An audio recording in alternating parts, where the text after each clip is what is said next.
Hello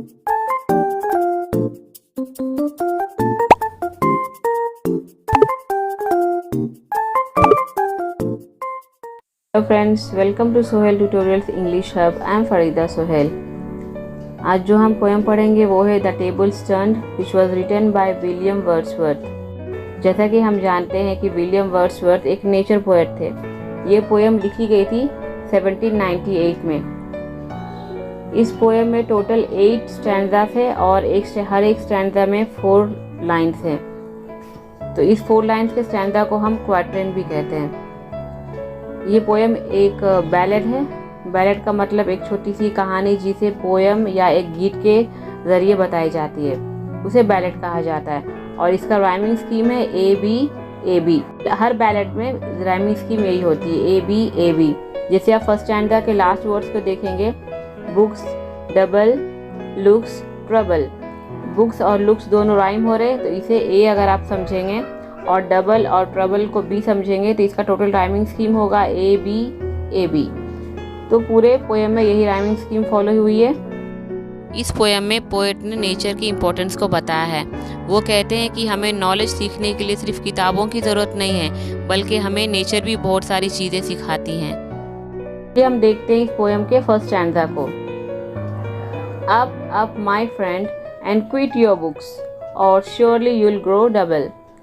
यहाँ पर Wordsworth अपने दोस्त को कहते हैं, अपने फ्रेंड को कहते हैं कि अप माई फ्रेंड, खड़े हो जाओ मेरे दोस्त, एंड क्विट योर बुक्स, और अपनी किताबों को छोड़ो, और surely you will grow double, नहीं तो तुम ऐसे बैठे बैठे डबल हो जाओगे, यानी मोटे हो जाओगे।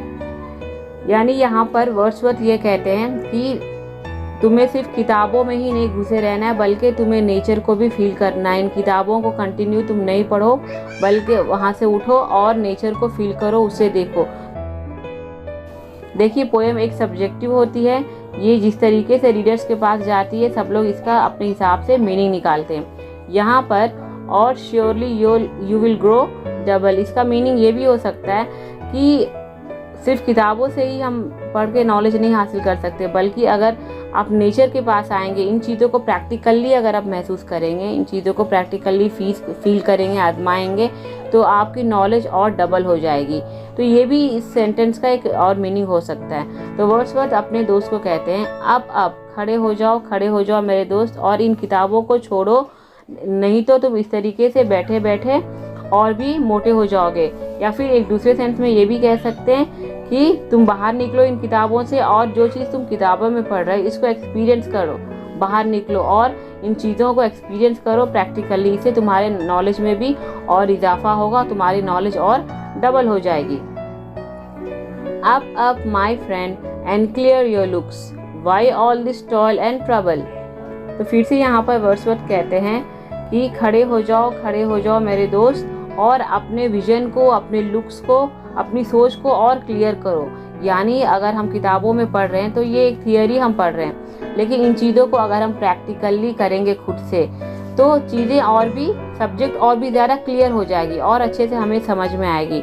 तो ये अपने दोस्त को कहते हैं कि सिर्फ किताबों में ही नहीं, बल्कि इन चीज़ों से बाहर निकलो और एक्सपीरियंस करो, तो तुम्हारी जो नॉलेज है वो और भी क्लियर होगी और अच्छी तरीके से तुम्हें समझ में आएगी।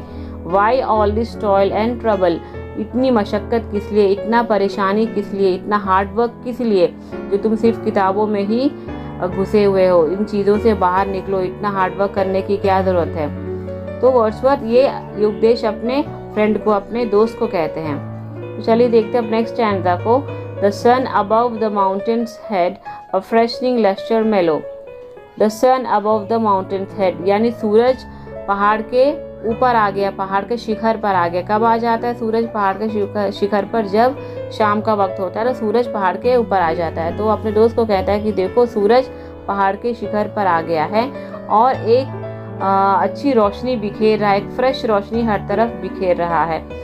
Through all the long green fields has spread his first sweet evening yellow. और पहाड़ के जो इर्द गिर्द जितने भी ग्रीनरी है, पेड़ पौधे हैं, खेत हैं, इन सब पे सूरज की जो किरणें पड़ रही हैं, शाम के वक्त सूरज की जो रोशनी होती है थोड़ा ऑरेंज कलर की हो जाती है, तो वो रोशनी जब पूरे खेतों पे, पूरे ग्रीनरी पे जब पड़ रही है तो वो और भी ज़्यादा ब्राइटनिंग, और भी ज़्यादा गोल्डन येलो कलर की हो जा रही है। तो इस चीज़ को तुम महसूस करो, देखो कितना सुहावना मौसम है। Books, this a dull and endless strife. यहाँ पर बुक्स को कहा जा रहा है कि ये एक डल है, बहुत ही बोरिंग है और एक ना ख़त्म होने वाली संघर्ष है। स्ट्राइव का मतलब होता है संघर्ष करना। तो किताबें, हम जानते हैं कि नॉलेज ऐसी चीज़ है, आप कितने भी बुक्स जमा कर लो, कितने भी पढ़ लो, ये चीज़ें ख़त्म होती नहीं है। इंसान की ज़िंदगी ख़त्म हो जाती है, लेकिन नॉलेज या किताबें ख़त्म नहीं होती। आप कितना भी चाहें पढ़ सकते हैं, पूरी ज़िंदगी पढ़ सकते हैं। तो इट्स एन एंडलेस स्ट्राइव। तो यहाँ पे वर्ड्सवर्थ ये कहते हैं कि किताबें जो हैं ये बहुत बोरिंग है और ये इनको पढ़ना यानी एक संघर्ष करते रहना होगा। Come here the woodland linnet, how sweet his music on my life। यहाँ पर लिनेट का मतलब होता है एक तरह की पक्षी है जो गाना गाती है। वुडलैंड यानी फॉरेस्ट। तो come here the Woodland Lynette, how sweet his music on my life.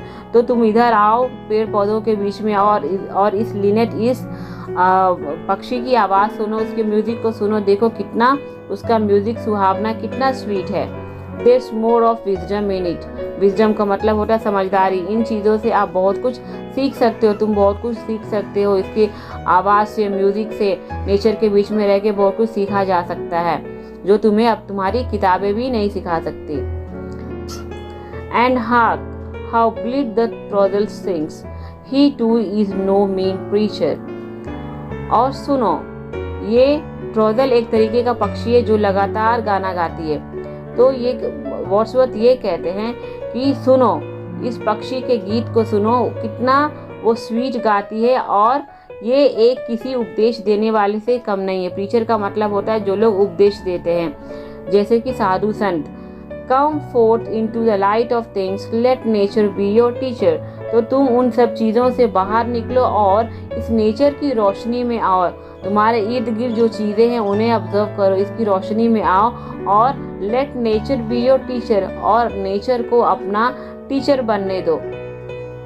She has a world of ready wealth, और minds and hearts to bless. Nature के पास रेडीमेड वेल्थ है, खजाना है, नॉलेज का एक खजाना है। तो our minds and hearts to bless, या और वो हमारे दिलो दिमाग को सुकून देती है, हमें आशीर्वाद देती है। उसके पास इतने सारे खजाने हैं जिससे हम बहुत कुछ सीख सकते हैं। Spontaneous wisdom breathed by health, truth breathed by cheerfulness. Spontaneous का मतलब होता है कंटिन्यूस, मतलब इसके पास सीखने या नेचर से सीखने के लिए हमारे पास बहुत कुछ है। और ब्रीटेड बाय हेल्थ का मतलब है, देखिए हम जब नेचर के बीच में होते हैं, हम जब मॉर्निंग वॉक करते हैं, पार्क में जाते हैं, योगा करते हैं, खुली हवाओं में रहते हैं, मतलब बाहर फ्रेश हवा हम जब लेते हैं तो हमारा हेल्थ भी अच्छा रहता है। जाहिर सी बात है, जब हेल्थ हमारी अच्छी रहेगी तो हम और भी अच्छा सोच सकते हैं, और भी अच्छा कर सकते हैं। जब हमारी हेल्थ अच्छी नहीं रहती, हम घर के अंदर बंद रहते हैं चार दीवारी के बीच में, तो हमें सफोकेशन भी होता है, अच्छे थॉट्स भी नहीं आते हैं। यही आप खुले मैदान में आइए, बाहर वॉकिंग कीजिए, पार्क में रहिए या फिर नेचर को ऑब्जर्व कीजिए, तो ये अलग तरीके का खुशी हमें महसूस होता है। तो इससे हमारा माइंड भी हेल्दी रहता है। तो यहाँ पर पोएट ये कहना चाहते हैं कि she has a world of ready wealth, our minds and hearts to bless, spontaneous wisdom breathed by health. जब हम कंटिन्यूसली नेचर के बीच में रहेंगे तो हमारा सेहत भी अच्छा रहेगा, हेल्थ अच्छा रहेगा, और हम अच्छा सोच सकते हैं और अच्छी तरीके से हम चीज़ों को समझ सकते हैं। ट्रूथ ब्रीथेड बाय शेयरफुलनेस, के बीच में जब हम सांस लेंगे तो वो विजडम, वो समझदारी हमें बहुत ज़्यादा खुशी पहुंचाने वाली होगी। One impulse from a वर्नल would may teach you more of man. यहाँ पे इम्पल्स का मतलब होता है तत्व, मैटर, यानी एक छोटा सा तत्व भी आपको बहुत सारी चीज़ें सिखा सकती है। वर्नल वुड यानी यहाँ पर नेचर के बारे में हुआ या फॉरेस्ट के बारे में, ग्रीनरी की बात हो रही है कि एक छोटा सा तत्व भी हमें बहुत कुछ सिखा सकता है। Of moral evils and of good than all the sages can. यानी ये हमें ज़िंदगी की अच्छाइयों के बारे में, बुराइयों के बारे में भी हमें सिखाती है। जब ये सिर्फ सेजेस ही नहीं, सेजेस का मतलब होता है संत।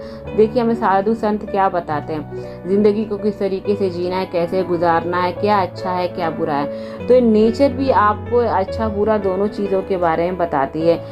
और उनके आप जब नेचर के बीच में हो गए तो ये आपको मतलब सेजेस से भी ज़्यादा अच्छा सीख देंगी।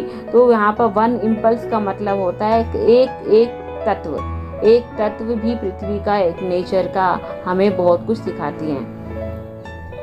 Sweet is the lore which nature brings, a meddling intellect, mishapes the beauteous forms of things we murder to dissect। देखिए यहाँ पे स्वीट इज द लोर विच नेचर ब्रिंग्स, नेचर हमें बहुत स्वीटनेस देता है, बहुत खुशी देती है। आ मेडलिंग इंटेलेक्ट, इंटेलेक्ट का मतलब होता है समझ, नॉलेज। तो मेडलिंग का मतलब होता है किसी चीज़ में हस्तक्षेप करना, यानी टांग अड़ाना। अब इंसान की फितरत क्या होती है कि जब किसी चीज़ के बारे में उसे ज़्यादा जानकारी हो जाती है तो वो हर चीज़ में हस्तक्षेप करने की कोशिश करता है। वो सोचता है कि उसके इर्द गिर्द जो भी चीज़ें ऐसी हैं तो ऐसी क्यों है, चलो इसके साथ कुछ एक्सपेरिमेंट किया जाए, इसे ऐसा नहीं अपने हिसाब से चेंज किया जाए। तो इंसान अपने हिसाब से अपनी ख्वाहिशों को पूरे करने के लिए कुदरत के साथ, उसकी नेचर के साथ खिलवाड़ करता है। यानी जो चीज़ें सही जगह पे गॉड ने प्लेस कर रखी उसे भी हम चेंज करने की कोशिश करते हैं कि नहीं इसे अपने मुताबिक चेंज किया जाए। तो इस चक्कर में क्या होता है कि जो अच्छी चीज़ें हैं, जो मतलब गॉड ने हर जगह प्लेस किया है, ये पहाड़ पेड़ पौधे जो बनाए हुए हैं, हम उनको काट के अपनी ज़रूरतों के लिए इस्तेमाल करें। लेकिन इससे क्या हो रहा है, डिफॉरेस्टेशन हो रहा है, इससे पोल्यूशन ज़्यादा हो रहा है, सॉइल इरोशन हो रहा है, बहुत सारे प्रॉब्लम्स हो रहे हैं जब हम नेचर के साथ खिलवाड़ करते हैं। तो इंसान की जो फितरत होती है हर चीज़ में हस्तक्षेप करना, टांग अड़ाना, तो वो अब वो समझता है कि वो बहुत इंटेलिजेंट है। लेकिन क्या हो रहा है यहाँ पर, वो नेचर को मर्डर कर रहा है, उसे ख़त्म कर रहा है धीरे धीरे।